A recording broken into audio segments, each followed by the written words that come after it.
வணக்கம். காலை நேர பிரதான செய்திகள். விரிவான செய்திகளுக்கு செல்லும் முன்னர் முதலில் தலைப்புச் நீர்கொழும்பு சிறைச்சாலையில் மோதல், கைதிகள் குழுவினர் கூரையில் மீதேறி போராட்டம், வெளியான சம்பவத்தின் பின்னணியால் பதட்டம்.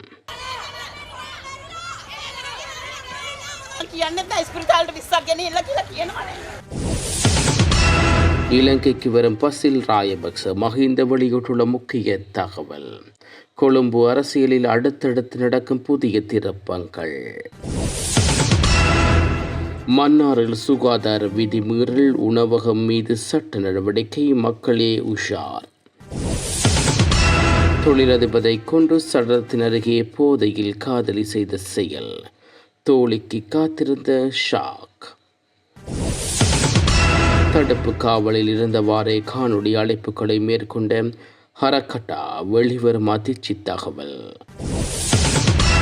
முன்னாள் அமைச்சரின் சொத்துக்கள் மக்கள் வங்கியினால் பறிமுறல், அதிர்ந்த கொழும்பு அரசியல். இனி புதிய நடைமுறை, ஸ்வெசும பயனாளர்களுக்கு அதிர்ச்சி மேல் அதிர்ச்சி தகவல். இராணுவ பதக்கங்களை அவமதித்தது வெட்கக்கேடானது, நாமல் சாடல்.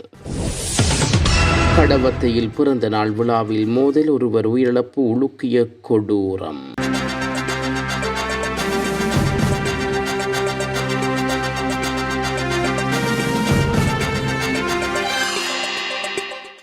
நீர்கொழும்பு சிறைச்சாலையில் நேற்று பிற்பகல் இரு கைதிகள் குழுக்களுக்கிடையே விதித்த மோதலுக்கு புருமுனா என்று அழைக்கப்படும் ஒரு பாதாள உலக கும்பல் உறுப்பினருடன் நெருங்கிய தொடர்புகளை கொண்டு சுரேஷ் என்ற போதைப்பொருள் கடத்தக்கார தலைமை தாங்கியதாக போலீசாரின் விசாரணைகளில் தெரிய வந்துள்ளது. சிறைச்சாலைக்குள் போதைப்பொருள் கடத்துவதற்கு மேற்கொள்ளப்பட்ட முயற்சியொன்று தொடர்பாக தகவல் சிறைச்சாலை காவலர்களுக்கு தெரிய வந்த சம்பவம் தொடர்பாக இந்த மோதல் நிகழ்ந்ததாக கூறப்படுகிறது. இன்றைய மோதலில் இதுவரை 2 கைதிகள் உயிரிழந்துள்ளதாகவும் கவலைக்கிடமான நிலையில் இருந்த மேலும் 2 கைதிகள் கொழும்பு தேசிய மருத்துவமனைக்கு மாற்றப்பட்டதாகவும் போலீசார் தெரிவித்துள்ளார்கள். நீர்கொழும்பு சிறைச்சாலையில் கைதிகளுக்கிடையே ஏற்பட்ட மோதலில் காயமடைந்த கைதிகளின் எண்ணிக்கை 34ஆக அதிகரித்துள்ளது. 2 உயிரிழந்துள்ளதாகவும் காவல்துறையினர் தெரிவித்துள்ளார்கள்.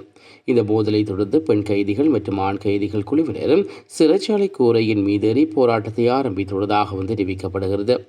சிறைச்சாலை கைதிகளின் மோதலை தொடர்ந்து நீர்கொழும்பு மற்றும் சுற்றியுள்ள போலீஸ் நிலையங்களின் அதிகாரிகளுக்கும் விசேட அதிரடிப்படையினருக்கும் சிறை வளாகத்துக்கு வளைவழைக்கப்பட்டுள்ளார்கள். மோதல் தீவிரமடைந்தால் சிறையில் பதட்டமான சூழ்நிலையும் ஏற்பட்டுள்ளது. வன்முறையாக நடந்து கொண்ட கைதிகள் சிறையில் உள்ள விசேட கைதிகளின் தடுப்பு கூண்டுகளில் பூட்டுக்களை உடைத்து அங்கு தடுத்து வைக்கப்பட்டிருந்த விசேட கைதிகளை தாக்கியுள்ளதாக போலீசார் தெரிவித்துள்ளார்கள். மேலும் மற்றொரு கைதிகள் குழு சிறையில் உள்ள மருந்தகத்துக்குள் புகுந்து அங்கிருந்த வலி நிவாரணங்களை அளவுக்கு அதிகமாக உட்கொண்டு போதையேற நோக்கில் செயற்பட்டதாகவும் தெரிய வருகிறது. நிலைமையை கட்டுப்படுத்துவதற்காக கலவர தடுப்பு பிரிவு, விசேட அதிரடிப்படையினர் மற்றும் போலீசார் உட்பட பல குழுக்கள் சிறைக்குள் அதன் சுற்றுப்புறங்களிலும் பணியில் ஈடுபடுத்தப்பட்டுள்ளமை குறிப்பிடத்தக்கது. பொருளாதார மீட்பு நடவடிக்கைகள் மற்றும் சர்வதேச நாணய நிதியத்தின் உடன்படிக்கைகளுக்கு அமைய ஸ்வெசும நலன்புரி திட்டத்தில் உள்ள பயணிகளின் எண்ணிக்கையை படிப்படியாக குறைக்க அரசாங்கம் தீர்மானித்து வருகிறது. இதன்படி எதிர்வரும் 2027ஆம் ஆண்டில் மேலும் 4 லட்சம் குடும்பங்கள் இந்த நலன்புரி திட்டத்திலிருந்து நீக்கப்பட உள்ளதாகவும் தெரிவிக்கப்படுகிறது. இது குறித்து ஊடகவியலாளர்கள் சந்திப்பில் கருத்து வெளியிட்டுள்ள கிராமிய அபிவிருத்தி, சமூக பாதுகாப்பு மற்றும் சமூக வலுவூட்டல் பிரதியமைச்சர் வசந்த பிரியதிச, தற்போதைய மறு ஆய்வுகளின்படி இந்த ஆண்டு இறுதிக்குள் சுமார் 4 லட்சம் குடும்பங்கள் இத்திட்டத்திலிருந்து வெளியேற உள்ளதாக குறிப்பிட்டுள்ளார். மேலும் 2028ஆம் ஆண்டு இறுதிக்குள் மிகவும் ஏழ்மையான பிரிவினை தவிர மற்ற அனைவரும் இத்திட்டத்திலிருந்து நீக்கப்பட வேண்டும் என்பது சர்வதேச நாணய நிதியத்தின் நிபந்தனைகள் என்றும், அதற்கு பதிலாக 2030ஆம் ஆண்டுக்குள் இவ்வாறான குறைந்த வருமானம் பெறும் குடும்பங்களின் வாழ்வாதாரத்தை மேம்படுத்தி அவர்களை வறுமையிலிருந்து மீட்பதை அரசாங்கத்தின் நீண்டகால நோக்கம் எனவும் அவர் தெரிவித்துள்ளார். இருப்பினும் தற்போதைய பொருளாதார சூழ்நிலையில் இவ்வளவு பெரிய எண்ணிக்கையிலான பயணிகளின் குறைப்பது பொருத்தமானதா என பேராதனை பல்கலைக்கழகத்தின் பொருளியல் துறை சிரேஷ்ட பேராசிரியர் ஆனந்த விஜயரத்ன தெரிவித்துள்ளார். பொருளாதார நெருக்கடிக்கு பின்னர் மக்களின் வருமானம் சம்பித்திருக்கும் நிலையில் விலையேற்றம் காரணமாக 33% அதிகமான மக்கள் இன்னும் வறுமையிலேயே வாடுவதாக உலக வங்கி அறிக்கை சுட்டிக்காட்டுவதை அவர் நினைவு கூர்ந்தார். வெறும் IMF நிபந்தனைகளுக்காக ஏழை மக்கள் நீக்கப்பட்டால் அவர்கள் கடுமையாக பாதிக்கப்படுவார்கள் என்றும் அவர் மேலும் எச்சரிக்கை விடுவித்துள்ளார். மன்னார் நகர பகுதிகளில் இயங்கி வரும் உணவகம் ஒன்றில் மேற்கொள்ளப்பட்ட திடீர் சுகாதார பரிசோதனையின் போது பாரிய சுகாதார குறைபாடுகள் கண்டறியப்பட்டதுடன் உணவகம் எதிராக சட்ட நடவடிக்கைகள் எடுக்கப்பட்டுள்ளது. மன்னார் நகரசபை மற்றும் மன்னார் சுகாதார வைத்திய அதிகாரி அலுவலகத்தின் பொது சுகாதார பரிசோதனைகள் இணைந்து மேற்கொள்ள சோதனையின் போது இவ்விடயம் கண்டறியப்பட்டுள்ளது. குறிப்பாக சுகாதாரமற்ற ஈக்கள் மொய்க்கும் சூழலில் உணவு தயாரித்தல் மற்றும் மிகவும் அசுத்தமான சூழலில் உணவு சமைத்தல், கெட்டுப்போன காய்கறிகளை உணவு தயாரிப்பதற்கு பயன்படுத்தல் மற்றும் கோழி கழிவுகளால் அசுத்தமடைந்த முட்டைகளை உணவில் சேர்ப்பது, சமைப்பது மற்றும் சமைக்காத உணவுகளை பிரித்தறியாது அசுத்தமான குளிர்சாதன பெட்டியில் ஒன்றாக சேமித்து வைத்தல் உட்பட குறைபாடுகள் இருப்பது அடையாளம் காணப்பட்டுள்ளது. அத்துடன் சூடான உணவுகளை தயாரிப்பதற்கும் பரிமாறுவதற்கும் அபாயகரமான பிளாஸ்டிக் உபகரணங்கள் பயன்படுத்துதல், உணவகத்தில் பணிபுரியும் ஊழியர்கள் உரிய மருந்து சான்றிதழ்களின்றி உணவு தயாரிப்பில் ஈடுபட்டுள்ளமை, குப்பை தொட்டிகளில் மூடியின்றி அசுத்தமாக வைத்திருத்தல் உட்படவும் அதில் உள்ளடங்குகின்றது. இதனைத் தொடர்ந்து உணவுப் பொருட்கள் அளிப்பு மற்றும் சட்ட நடவடிக்கைகளை மேற்கண்டவாறு சுகாதார விதிகளுக்கு முரணாக செயல்பட்டமை உறுதிப்படுத்தப்பட்டதை அடுத்து உணவகத்தில் வைக்கப்பட்டிருந்த சுகாதாரமற்ற உணவுப் பொருட்கள் பயன்படுத்துவதற்கு அதிகாரிகள் உடனடி தடை விதித்துள்ளார்கள். அடுத்து குறித்த உணவகத்துக்கு எதிராக மேலதிக சட்ட நடவடிக்கைகளும் எடுக்க உள்ளதாகவும் சுகாதார அதிகாரிகள் தீர்மானித்துள்ளார்கள். தற்போது அமெரிக்காவில் இருக்கும் முன்னாள் நிதியமைச்சர் பசில் ராஜபக்ச இலங்கை வருவது குறித்து தனக்கு எதுவும் தெரியாது என முன்னாள் ஜனாதிபதி மஹிந்த ராஜபக்ச அறிவித்துள்ளார். கண்டி ஸ்ரீ தலதா மாளிகையில் நேற்று முன்தினம் வழிபாடுகளில் ஈடுபட்ட பின்னர் ஊடகங்களுக்கு கருத்து தெரிவிக்கும் போது அவர் இவ்வாறு குறிப்பிட்டுள்ளார். இதன்போது எதிர்வரும் நாட்களில் தன்னுடைய அரசியல் நகர்வுகள் குறித்தும் அவர் ஊடகங்களும் கருத்து வெளியிட்டுள்ளார். பசில் ராஜபக்சவுக்கு எதிராக பிடியாணை மற்றும் வழக்கு விசாரணைகள் குறித்து ஊடகவியலாளர்களுடைய ஒருவர் எழுப்பிய கேள்விக்கு பதிலளித்த முன்னாள் ஜனாதிபதி மஹிந்த ராஜபக்ச பசில் ராஜபக்ச நாட்டுக்கு வருவது குறித்து நீங்கள் அவரிடம் தான் கேட்க வேண்டும் என்று குறிப்பிட்டுள்ளார். அத்துடன் பசில் ராஜபக்ச நாட்டுக்கு வருவது தனக்கு தெரியாது, நாட்டை விட்டு வெளியேறி செல்வதும் தனக்கு தெரியாது என்றும் மஹிந்த இதன்போது தெரிவித்துள்ளார். மேலும் தற்போதைய அரசாங்கம் அரசியல் பணிவாங்கலில் ஈடுபடும் வேலையை மாத்திரமே செய்து வருவதாகவும் எதிர்க்கட்சிகள் இருப்பவர்கள் பலமான கூட்டணியாக ஒன்று சேர்ந்து அடுத்த ஆட்சி அதிகாரத்தை கைப்பற்றுவோம் என்று முன்னாள் ஜனாதிபதி மஹிந்த ராஜபக்ச ஊடகங்களிடம் சுட்டிக்காட்டியுள்ளார். தாய்லாந்தின் பட்டாயா பகுதியில் போதை மற்றும் வாக்குவாதம் காரணமாக இங்கிலாந்தைச் சேர்ந்த 34 வயது கொண்ட தொழிலதிபர் தோமஸ் டேவிட் போல் என்பவரை 21 வயதுடைய அவரது காதலி இசபெல் கத்தியால் குத்தி கொலை செய்துள்ளார். கடந்த 2 ஆண்டுகளாக காதலித்து வந்த இவர்கள் சில மாதங்களின் முன்பு தாய்லாந்துக்கு சென்று வாடகை வீட்டில் வசித்து வந்த நிலையில் இருவரும் திருமணம் செய்து கொள்ள முடிவு செய்துள்ளார்கள். கடந்த புதன்கிழமை நகைக்கடை ஒன்றில் திருமண மோதிரம் வாங்குவது தொடர்பாக இருவருக்கும் இடையே தகராறு ஏற்பட்டுள்ளது.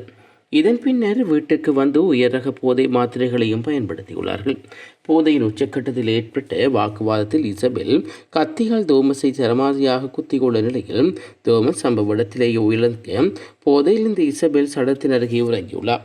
மறுநாள் காலை வீட்டுக்கு வந்த இசபெல்லின் தோழி தோமஸ் ரத்த வெள்ளத்தில் கிடப்பதைக் கண்டு போலீசாருக்கு தகவல் கொடுத்துள்ளார். சம்பவ இடத்துக்கு விரைந்த போலீசார் அவரின் உடலை மீட்டு பிரேத பரிசோதனைக்காக அனுப்பியதோடு இசபெல்லை கைது செய்து விசாரணைகளை நடத்தி வருகின்றனர். கடவத்தையில் காவல்துறை பிரிவுக்குட்பட்ட இகல பியன்வில பகுதியில் நேற்று முன்தினம் இரவு நபரொருவர் கூர்மையான ஆயுதத்தால் தாக்கப்பட்டு உயிரிழந்துள்ளார். உயிரிழந்தவர் கடவத்தை பகுதியைச் சேர்ந்த 54 வயதுடையர் என்று காவல்துறை ஊடக பிரிவு தெரிவித்துள்ளது. தாக்குதல் காயமடைந்த இருவர் ராகம மருத்துவமனையில் அனுமதிக்கப்பட்ட பின்னர் அதில் ஒருவரே சிகிச்சை பலனின்றி உயிரிழந்துள்ளார். உயிரிழந்த நபர் தனது சகோதரியின் பிறந்தநாள் விழாவில் கலந்து கொண்டிருந்த போது அங்கு வந்த மேலும் இருவருடன் ஏற்பட்ட தகராறு காரணமாகவே இந்த தாக்குதல் நடத்தப்பட்டுள்ளதாக ஆரம்பகட்ட விசாரணைகளில் தெரிய வந்துள்ளது. இச்சம்பவத்துடன் தொடர்புடைய பிரதான சந்தேக நபர் தற்போது கைது செய்யப்பட்டதுடன் தப்பியோடியுள்ள மற்ற சந்தேக நபர்களை கைது செய்வதற்காக கடவத்தை போலீசார் மேலதிக விசாரணைகளை மேற்கொண்டு வருகின்றனர். ஹரக்கட்டா என்று அழைக்கப்படும் பிரபல போதைப்பொருள் கடத்தக்காரர்களான நந்துன் சிந்துக்க விக்ரமரட்ன தடுப்பு காவலில் இருந்த காலத்தில் காணொலி அழைப்புகளை மேற்கொண்டுள்ளமை தெரிய வந்துள்ளது. ஹரக்கட்டாவுக்கு எதிராக வழக்கு விசாரணைகளில் அழுத்தம் பிரயோகிக்கவும் செல்வாக்கு செலுத்தவும் அவருக்கு தடுப்பு காவலில் விசேட சலுகையில் வழங்கவும் பெருமளவு பணம் கைமாற்றப்பட்டதாக கூறப்படும் குற்றச்சாட்டுக்கு தொடர்பாக விசாரணைகள் ஆரம்பமாகியுள்ளது. சந்தேக நபர் குற்றப்புலனாய்வு திணைக்களத்தின் பொறுப்பில் தடுப்பு காவலில் வைக்கப்பட்டிருந்த போது அவரது உயிருக்கு அச்சுறுத்தல் இருப்பதாக ஒரு அச்சத்தை தோற்றுவித்து ஒரு சில பாரியளவிலான நிதி ஆராயம் பெறுவதற்காக பயன்படுத்தி கொண்டுள்ளமை தொடர்பாக தகவல்களும் தற்போது வெளியாகியுள்ளது. இது தொடர்பாக அதிகாரிகள் விசாரித்து வருகின்றார்கள். அதன்படி நிதி பரிவர்த்தனைகள், சாட்சி வாக்குமூலங்கள் மற்றும் அரசு அதிகாரிகளுக்கு ஒழுங்கமைக்கப்பட்ட குற்றவாளிகளுக்கும் இடையே உள்ளதாக கூறப்படும் தொடர்புகள் ஆகிய புலனாய்வாளர்களின் தீவிர கவனத்துக்குள்ளாகியுள்ளமை குறிப்பிடத்தக்கது. முன்னாள் அமைச்சர் தயா கமனியின் பெரும்பாலான சொத்துக்களை பறிமுறை செய்ய நடவடிக்கைகளை மக்கள் வங்கி முன்னெடுத்துள்ளது. மக்கள் வங்கியின் பாராட்ட சட்ட அதிகார வரம்புக்கு அடமான சொத்துக்களை ஏலம் விடுவதற்கான வங்கியின் முடிவை எதிர்த்து தயா குரூப் லிமிடெட் மற்றும் தயா எவரெஸ்ட் எக்ஸ்போர்ட் நிறுவனங்கள் தாக்கல் செய்த ரெட் மனுவை மேல்முறையீட்டு நீதிமன்றம் தள்ளுபடி செய்துள்ளது. குறிப்பிட்ட கடனை வசூலிக்கும் செயல்முறையை தொடர மக்கள் வங்கிக்கு சட்டபூர்வ உரிமை உள்ளது என்றும் நீதிமன்றம் தீர்ப்பளித்துள்ளது. மேல்முறையீட்டு நீதிமன்றத்தின் நீதிபதிகள் ஆர் குருசிங்க மற்றும் கலாநிதி சுப்ரு பிரேமச்சந்திர ஆகியோர் அடங்கிய நீதிபதிகள் அமர்வு இந்த தீர்ப்பை அறிவித்ததுடன் மனுதாரர் நிறுவனங்கள் $1 மில்லியன் நீதிமன்ற கட்டணமாக செலுத்த வேண்டும் என்றும் உத்தரவு பிறப்பித்துள்ளது. 1.42 பில்லியன் அமெரிக்க டாலர்களுக்கு அதிகமான நிலுவையில் உள்ள கடன் வசதிகளை வசூலிப்பதற்காக அடமான சொத்துக்களை பொது ஏலத்தில் விற்பனை செய்ய மக்கள் வங்கியின் பணிப்பாளர் குழு நிறைவேற்றிய தீர்மானத்தை ரத்து செய்ய கோரி மனுதாரர்கள் செட்டியோராடி புரோடிபிஷன் மற்றும் மொண்டாமோஸ் ஆணைகளை பிறப்பிக்குமாறும் கோரியிருந்தார்கள். 2019 உயிர்த்த ஞாயிறு குண்டு தாக்குதல், COVID-19 பெருந்தொற்று, எரிபொருள் தட்டுப்பாடு மற்றும் அரசியல் இத்திருத்தன்மையற்ப நாட்டில் ஏற்பட்ட முன்னெப்போதும் இல்லாத பொருளாதார வீழ்ச்சியின் காரணமாக தங்கள் நிதி சிக்கல்களை எதிர்கொள்வதாகவும் இது கடன்களை திருப்பிச் செலுத்தும் தங்களின் திறனை கடுமையாக பாதித்துள்ளதாகவும் மனுதாரர்கள் நீதிமன்றத்தில் வாதிட்டுள்ளார்கள். மேலும் மக்கள் வங்கி சட்டத்தின் கீழ் தனக்குள்ள அதிகாரங்களை சட்டவிரோதமாக பயன்படுத்தியதாகவும் அதிக மாற்று விகிதங்களை பயன்படுத்தி கடன் தொகையை நியாயமற்ற முறையில் அதிகரித்ததாகவும் அவர்கள் குற்றம் சாட்டியுள்ளார்கள். கூடுதலாக சட்டபூர்வமாக கட்டாய அறிவிப்புகள் தங்களுக்கு முறையாக வழங்கப்படவில்லை என்றும் ஏல செயற்பாட்டில் நடைமுறை குறைபாடுகள் இருந்ததாகவும் அந்நிறுவனம் வாதிட்டுள்ளது.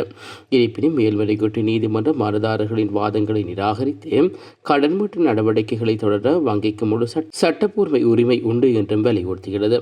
2021 ஆண்டு மார்ச் 26 தனது வங்கி அதிகாரங்களை பயன்படுத்துவதற்கான 2021 ஆண்டில் மார்ச் 26 வங்கி தனது அதிகாரங்களை பயன்படுத்துவதற்கான முறையான தீர்மானத்தை நிறைவேற்றியிருந்த போதிலும் மனுதாரர்கள் இதுவரையாக தங்களின் நிலுவையில் உள்ள கடன்களை முழுமையாக தீர்க்க தவறிவிட்டார்கள் என்று நீதிமன்றம் குறிப்பிட்டுள்ளது. அதன்படி நிலுவையில் உள்ள கடன் தொகையை வசூலிப்பதற்கான அடமானம் வைக்கப்பட்ட சொத்து ஏலம் விடுவதற்கு மக்கள் வங்கி உரிமையுண்டு என்று நீதிபதி அமர்வு தெரிவித்துள்ளது.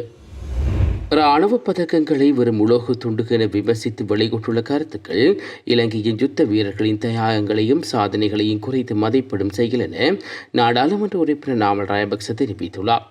மாத்தறை கொட்டப்புல பகுதியில் நடைபெற்ற மக்கள் சந்திப்பொன்றில் கலந்து கொண்டு உரையாற்றிய போது அவர் இதனை குறிப்பிட்டுள்ளார்.